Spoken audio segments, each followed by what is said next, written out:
네, 우리 옆사람과 인사하겠습니다. 주님의 이름으로 사랑합니다. 네, 주님의 이름으로 사랑합니다. 오늘은요, 광야 훈련소, 우리 광야 훈련소라는 제목으로 말씀을 나누겠습니다. 저는 태어나서 이제 어머니의 눈물을 참 많이 보고 자랐습니다. 뿐만 아니라 여러분들도 사실 어머니의 눈물은 많이 보셨을 겁니다. 저도 아직도 기억이 나는 게 7살 때였었거든요. 저희 어머니가 그때 이제 구성전 지을 때였던 걸로 기억이 나요. 그때 벽돌인가요? 거기에 이제 발톱을 찌으셔가지고 이렇게 우시던 모습이 아직도 이렇게 생생히 기억이 납니다. 여러분들 알다시피 그렇지만 아버지의 눈물은 잘 못 보지 않았습니까? 저도 아버지의 눈물을 본 적이 없는데, 근데 아버지가 한번 우신 적이 있다고 하더라고요. 저는 보지는 못했지만, 제가 이제 군대 갔을 때, 그때 이제 아버지가 우셨다고 저희 어머니를 통해서 이제 듣게 되었습니다. 아무래도 군대 가는 것이 어떤 의미인지 알기 때문에 경험해 보셨기에 아들이 그 막연함 가운데 던져지니 그렇게 우신 게 아닐까 싶습니다. 우리 인생에도요, 이처럼 광야와 같은 순간들이 있습니다. 광야와 같은 순간이라고 하는 것은요, 세상에 덩그러니 나 혼자만 남겨져 있는 것 같고 아무도 없는 것 같고 붙잡을 게 없는 것 같은 그 상황이 바로 광야 같은 상황이 아니겠습니까? 근데 하나님께서는요, 우리에게 허락된 것이 있기 때문에 그 광야 훈련소에 우리를 집어넣으심으로써 하나님께서 약속하신 그 일들을 이루어 내신다라는 것을 우리가 믿음의 눈으로 바라봐야 합니다. 그렇기 때문에 이 인생의 광야를 통과할 때면 참 많은 눈물이 필요로 한다라는 것입니다. 그리고 이스라엘 백성들이요, 출애굽하고 나서 우리 생각에는 바로 가나안 땅에 들어가면 얼마나 좋겠습니까? 그러나 하나님은요, 광야 생활 이 40년을 허락하셨는데 그 이유가 민수기 8장 2절 3절에 보면 나와 있습니다. 우리 같이 읽어보도록 하겠습니다. 시작. 내 하나님 여호와께서 이 40년 동안에 내게 광야 길을 걷게 하신 것을 기억하라. 이는 너를 낮추시며 너를 시험하사 내 마음이 어떠한지 그 명령을 지키는지 지키지 않는지 알려 하심이라. 너를 낮추시며 너를 줄이게 하시며 또 너를 알지 못하며 내 조상들도 알지 못하던 만나를 내게 먹이신 것은 사람이 떡으로만 사는 것이 아니요 여호와의 입에서 나오는 모든 말씀으로 사는 줄을 내가 알게 하려 하심이니라. 이 말씀이요, 바로 가나안 땅으로 인도하시지 않은 이유가 나와 있어요. 그것은 그 명령을 지키는지 안 지키는지 알려 하심이다 였다라는 거예요. 그러니까 가나안 땅에 들어가는 것 자체가 목적이 아니라 가나안 땅에 들어가서도 이 백성들이 말씀의 사람으로 사는가, 거기에 하나님은 관심이 있었다라는 거예요. 저와 여러분들이 천국만을 목적으로 두면요, 사실 우리가 성경에서 제일 부러운 인물이 누굽니까?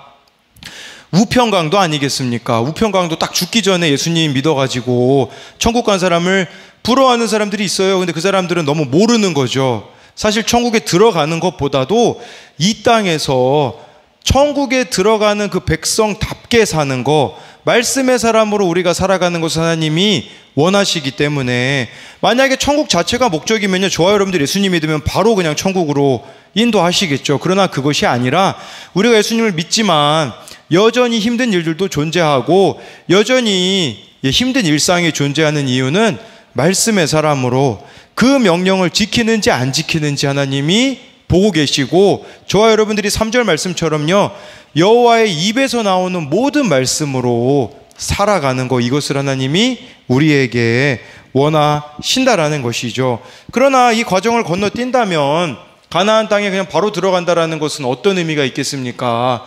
우리 예찬이가요, 저보고 핸드폰을 사달라고 하거든요. 틈틈이. 지금 예찬이한테 핸드폰 쥐어주는 거랑 똑같은 겁니다. 가나안 땅으로 하나님이 바로 인도하신다라는 것은요. 그렇기 때문에 하나님 말씀에 순종하는 사람이 되기 위하여서 저와 여러분들에게는 광야가 필요한데, 이 광야 훈련소에서 저와 여러분들이 어떻게 살아가야 되는지 같이 고민해 보도록 하겠습니다. 첫 번째로요, 광야 훈련소에서는 구름 기둥의 인도를 받아야 합니다. 민수기 9장 22절, 23절 말씀입니다. 같이 읽겠습니다. 시작.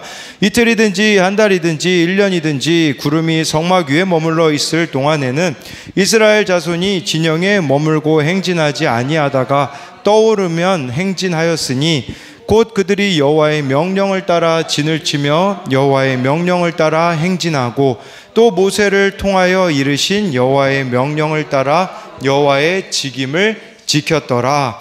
예, 이 말씀 보면요, 이 광야에서 이동하는 방법이 아주 간단했습니다. 이 구름이 이렇게 성막 위에 머물러 있으면요, 가만히 있으면 됩니다. 그런데 구름이 이제 떠오르잖아요. 그때는 이스라엘 백성들이 다른 장소로 이동을 해야 했습니다.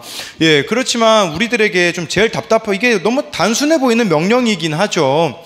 그런데 제일 문제가 되는 건 뭐냐면 이틀 있다가 움직일 수도 있고요.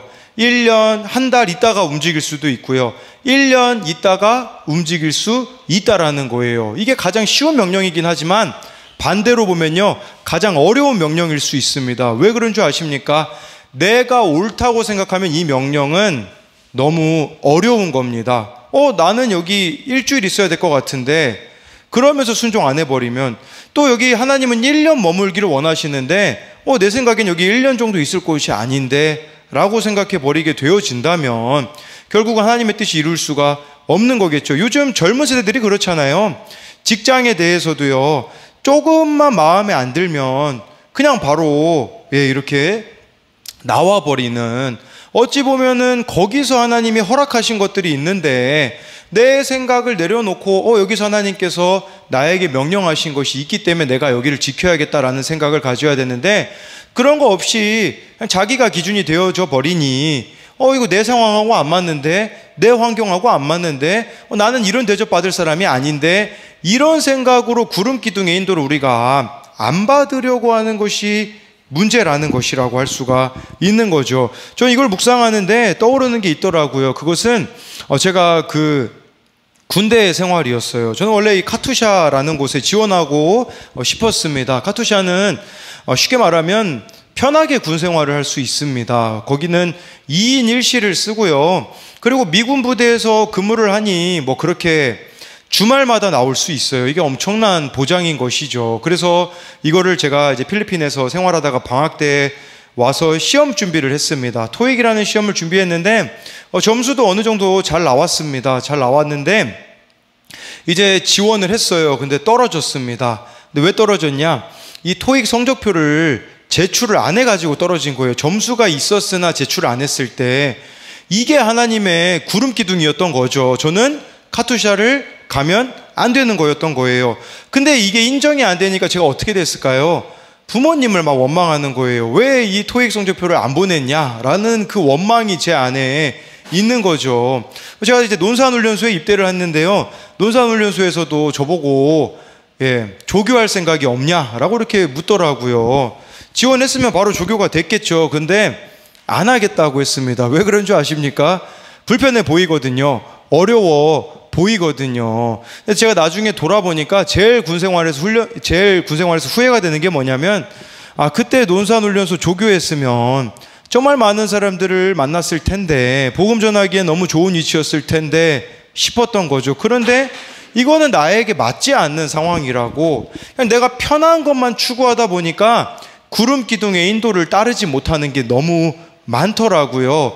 여러분, 우리가 이 구름 기둥의 인도를 못 따르는 것은요, 바로 내 생각입니다. 내가 하나님보다 옳다고 생각하기 때문에 하나님을 신뢰하지를 못하는 것이다 라고 볼 수가 있는 것이에요. 그런 관점으로 보자면 저와 여러분들에게 지금 하나님이 구름 기둥이 성막 위에 임하여서 머무르라고 하시는 곳이 있을 거예요. 그런데 그 머무르라고 하시는 곳은 사실 너무 힘든 곳일 수 있습니다. 내가 가정의 자리에 머무는 거 너무 힘든 일일 수 있겠죠.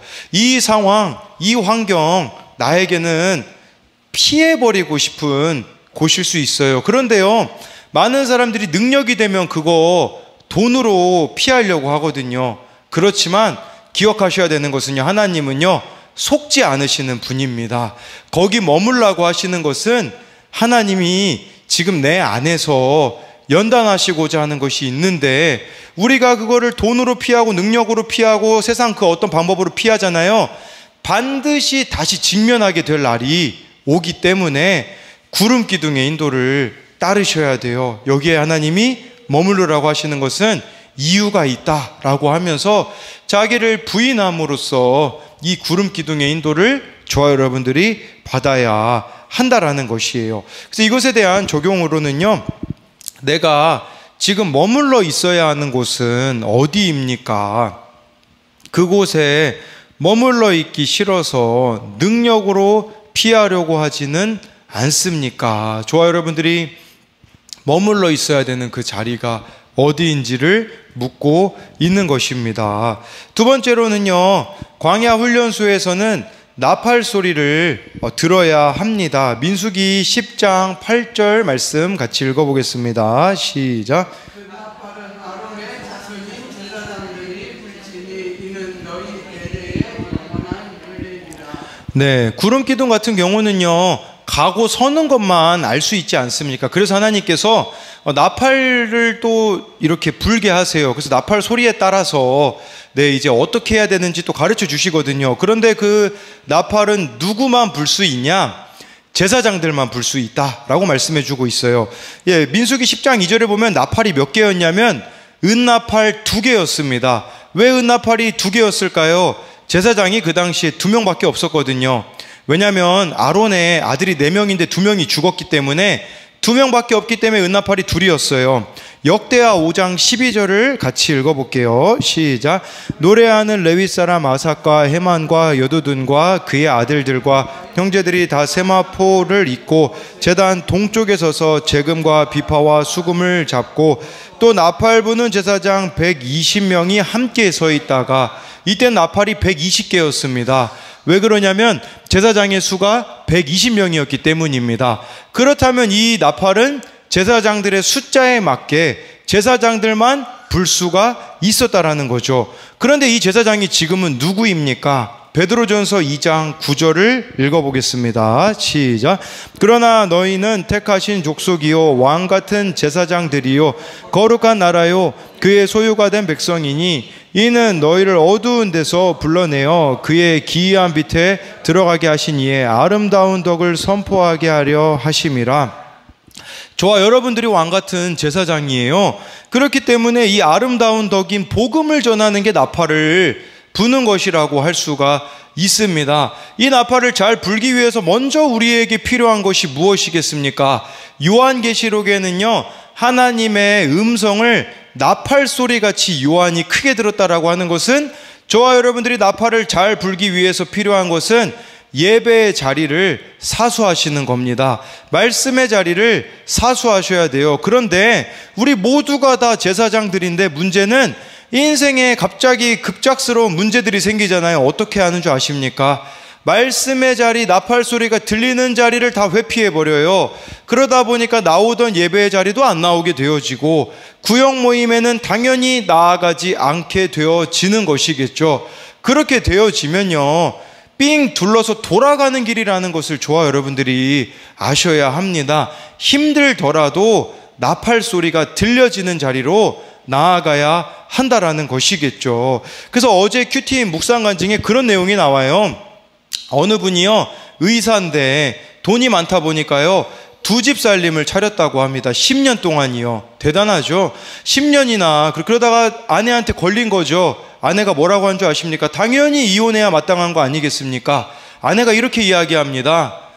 이제 당신 주일마다 나랑 예배 가고 목장 모임 가자. 이제 구리로 말하면 구역 모임 가자고. 그거 한 가지만 해주면 이혼 안 하겠다고, 용서해 주겠다고 해가지고요, 그 남편이 그 목장 모임에 가게 되어지고 주일 예배 자리에 가게 되어서 변화가 되었다라는 사실이에요.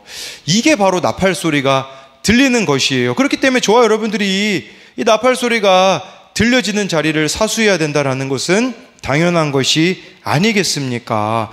근데 이 나팔 소리가요, 한번 여러분 보세요. 집에 가서 예수님 믿으라고 하면 안 믿는 자녀들도 있고 배우자가 있을 수 있습니다. 그 이유가 무엇일까요? 저는 그 이유를 우리가 요새 구역 모임에서 하고 있는 느헤미야 말씀에서 찾았습니다. 우리 느헤미야 5장 8절을 같이 읽어보도록 하겠습니다. 시작. 그들에게 이르기를 우리는 도로 찾았거늘 너희는 너희 형제를 팔고자 하느냐? 더구나 우리의 손에 팔리게 하겠느냐 하며 그들이 잠잠하여 말이 없기로. 어떤 상황이냐면 지금 성벽을 재건하고 있는 상황인데 그 유다 이 백성들 중에요, 지도자들, 귀족들하고 민장들이 막 돈을 빌려주고 이자를 받으니까 이스라엘 백성들이 더 가난해지는 거예요. 어느 정도로 가난해졌냐면요, 자기 자녀를 종으로 팔아야 될 수준에 이르게 된 거예요. 느헤미야가 화가 나가지고요, 그 지도자들에게 뭐라고 이야기하냐면, 야, 너희 우리 형제들 지금 그 바벨론에 포로 생활했다가 돌아왔는데 또 포로가 되게 하려고 하냐? 당장 이자 받는 거 그치고 돈을 돌려주라 라고 했을 때 그 지도자들이 어떻게 하는 줄 아십니까? 여기 나와 있잖아요. 그들이 잠잠하여 말이 없기로. 왜 느헤미야가 말했을 때 말이 없었을까요? 느헤미야는요, 삶이 있었기 때문이거든요.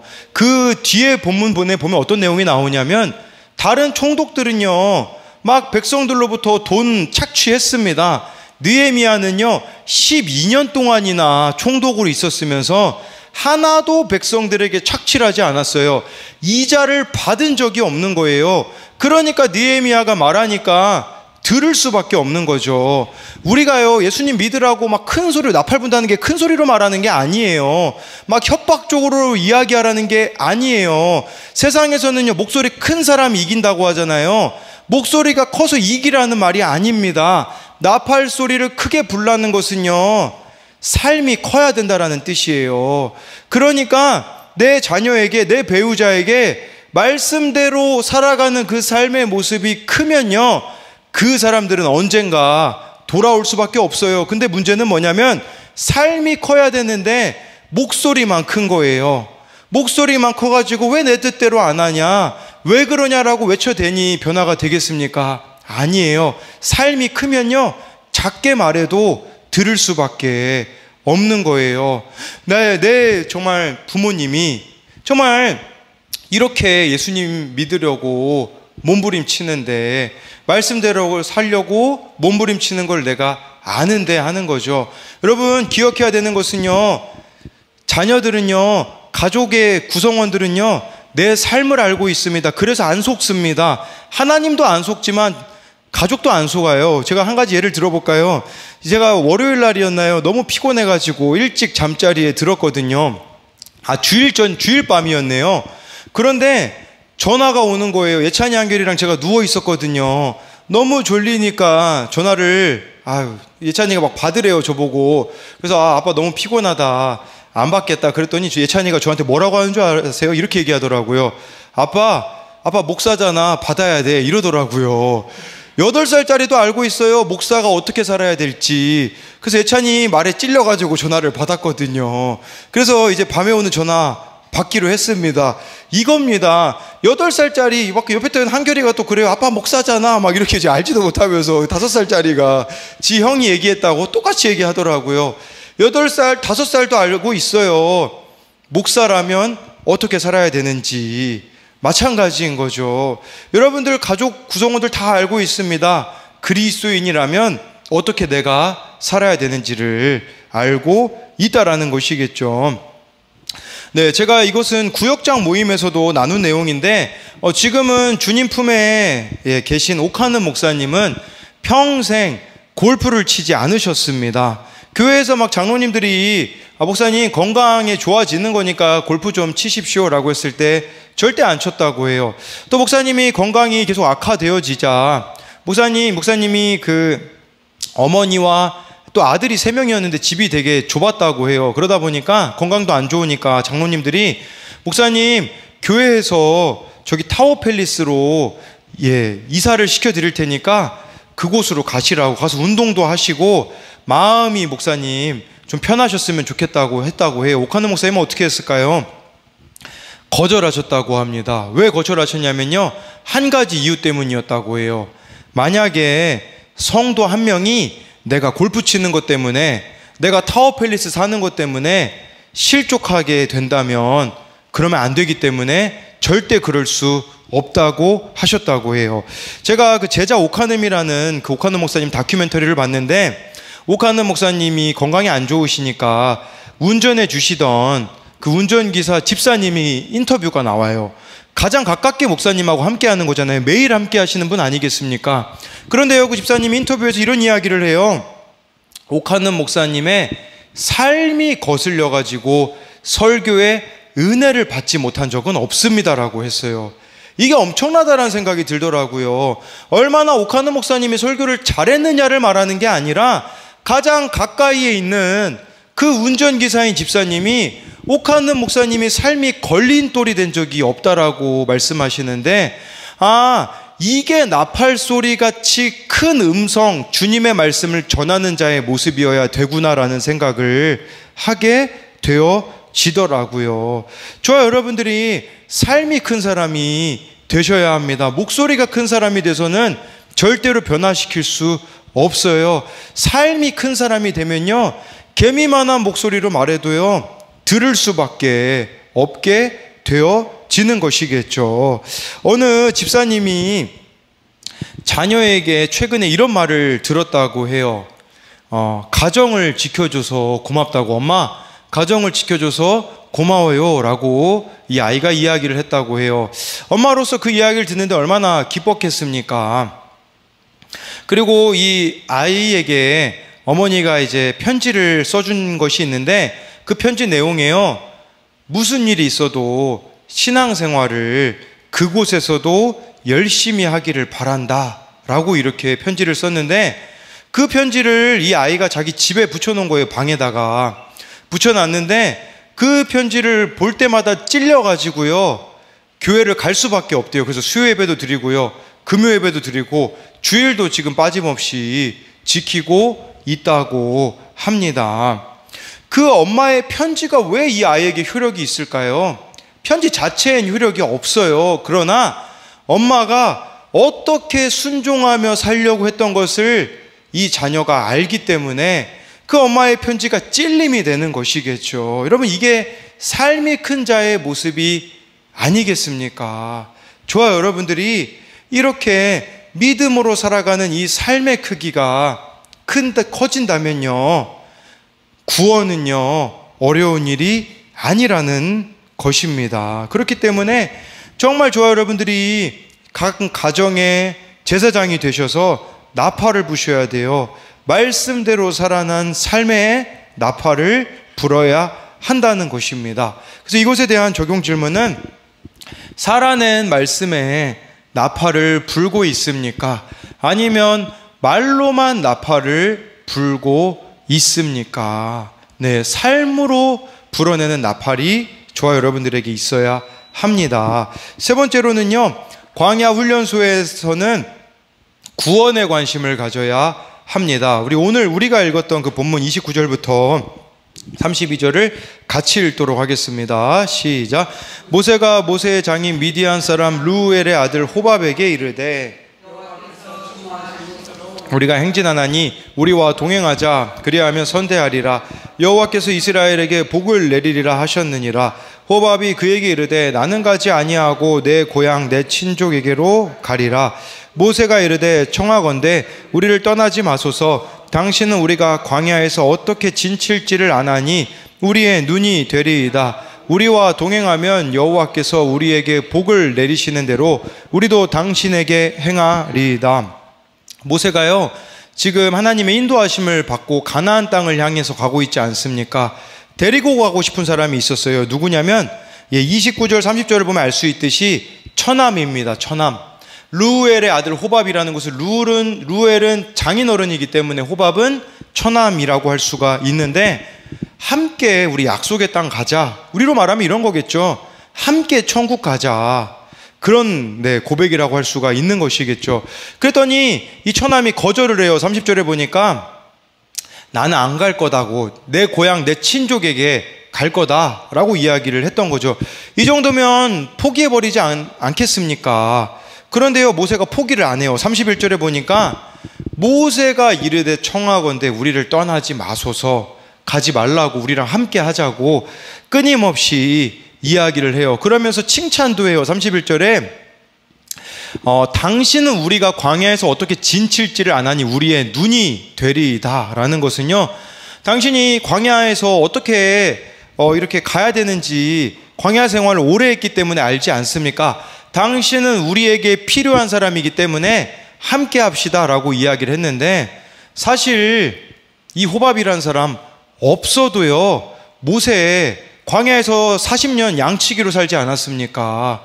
충분히 모세의 능력만으로도요, 이스라엘 백성들을 잘 인도해낼 수 있었습니다. 그러나 처남을 데리고 가려고 하고 있는 이 모습은 모세가 그만큼 구원에 관심이 있었다라는 것이에요. 저와 여러분들이 구원에 끈질겼으면 좋겠어요. 상대방이 거부한다고 포기하는 것이 아니라 끈질겼으면 좋겠어요. 우리는 내가 원하는 게 있으면요, 만약에 내 자녀 일이라면 절대 포기 안 할걸요. 그와 마찬가지로 구원에 저와 여러분들의 관심이 있으면요, 절대 포기하지 않을 것을 보여줘야 한다라는 것이겠죠. 나는 얼마나 구원에 관심을 가지고 있는가를 봐야 한다라는 거죠.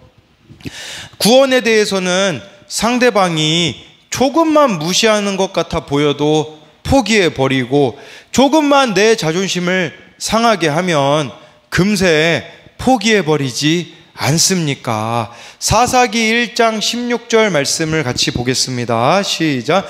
모세의 장인은 겐사람이라 그의 자손이 올라가서 아라남방의 유다 황무지에 이르러 그 백성 중에 거주하니라. 나중에 이 호밥이 어떻게 됐을까요?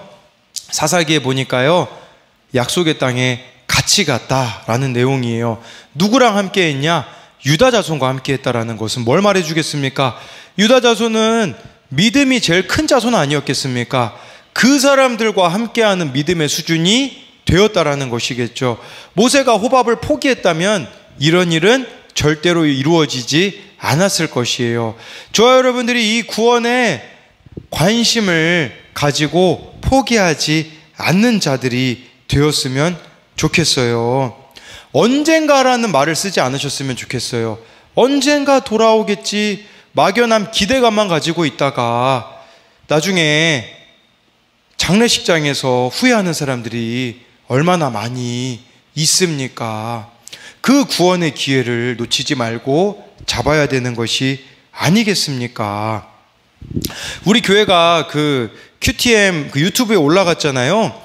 그래서 저랑 이제 뭐 소리사모랑 또 목사님 인터뷰한 내용이 이렇게 유튜브에 올라갔는데, 우리들 교회 분이, 우리들 교회 집사님이 이렇게 댓글을 달아주셨더라고요. 뭐 그 댓글은 뭐냐면요, 뭐 다른 내용은 뭐 생략하고요, 저보고요, 구속사적으로 생기셨다라고 이렇게 이야기를 하더라고요. 이 구속사적으로 생겼다라는 게 무슨 말인가, 이게 그래 좀 무슨 말인지 모르나 저는 좀 그런 생각이 들더라고요.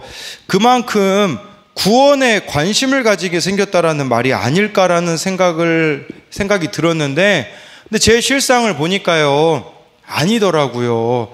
저는 구원에 너무 관심이 없는 사람이다라는 걸 좀 보게 됐어요. 왜 그러냐면 고정관념이 있어요. 딱 이 사람만 만나야지, 저 사람만 만나야지, 내가 정해놓은 틀을 가지고 있기 때문에 얼마나 제한하고 있는 게 많은가 모른다라는 거죠. 나는 과연 모세와 같이 이렇게 호밥의 그 구원에 관심을 가진, 저도 처남이 2명이 있거든요.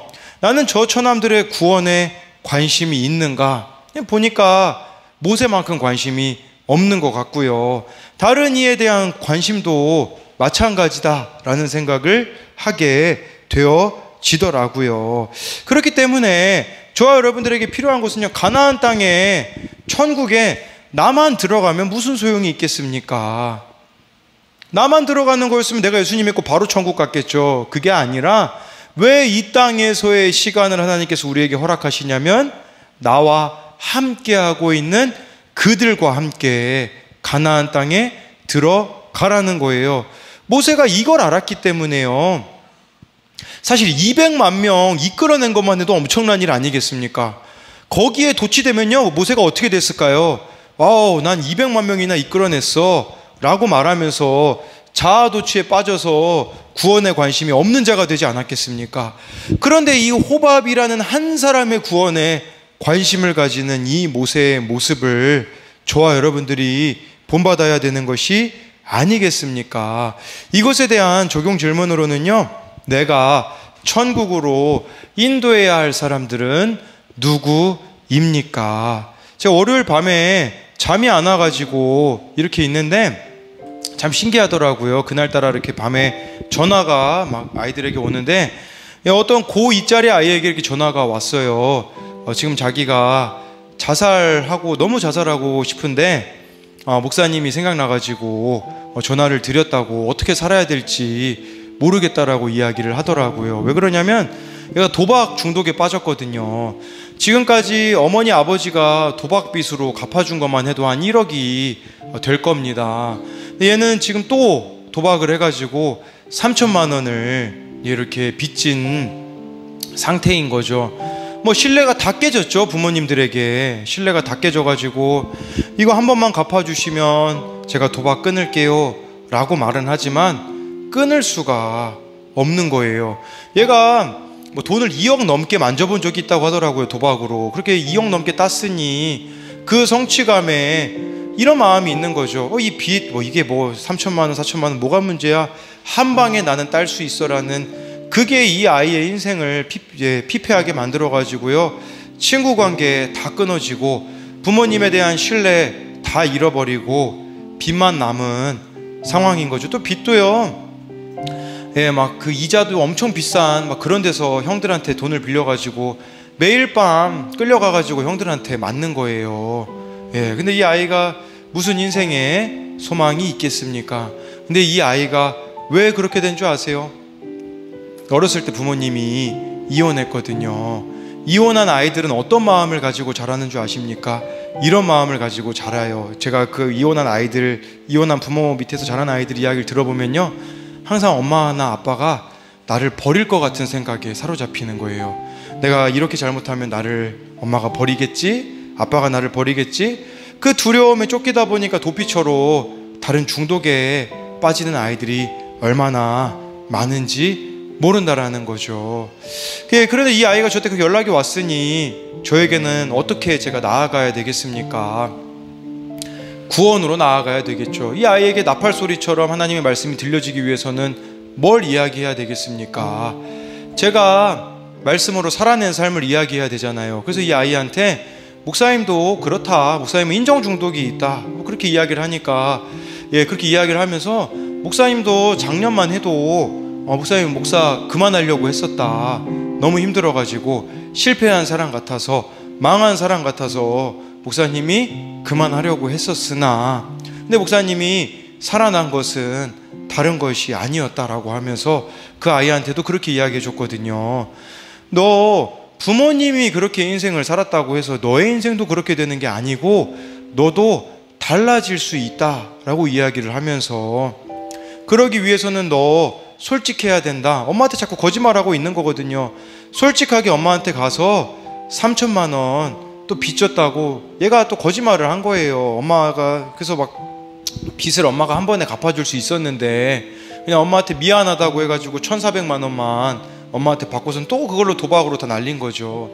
솔직하게 너 3천만 원 다 그거 빚졌다고 엄마한테 이야기해야 되고, 그리고 너 지금 학교 그만뒀는데 학교를 다시 다니던지 검정고시를 보는 그런 적용을 해야 된다.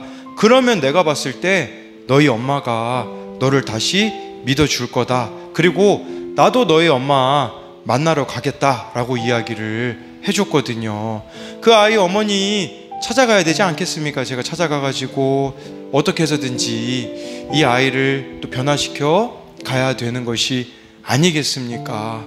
그러니 뭘 말씀드리고자 하는 거냐면, 우리들의 인생에 자녀 고난이 있을 수도 있고요, 배우자의 고난이 있을 수도 있고, 왜 우리들에게 이런 고난들이 허락되냐라는 것이겠죠.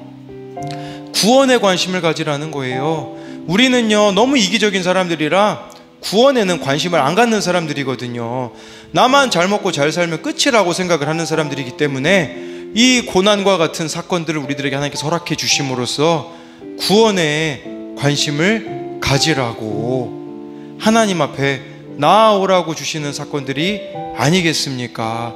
그렇게 저와 여러분들이 이 광야 같은 세상 가운데에 세상 그 어떤 것에 소망을 두지 마시고요, 하나님께 소망을 두심으로써 나도 살고 다른 이들도 살려내는 그런 구원에 관심을 가진 하나님의 사람들이 되기를 소망합니다.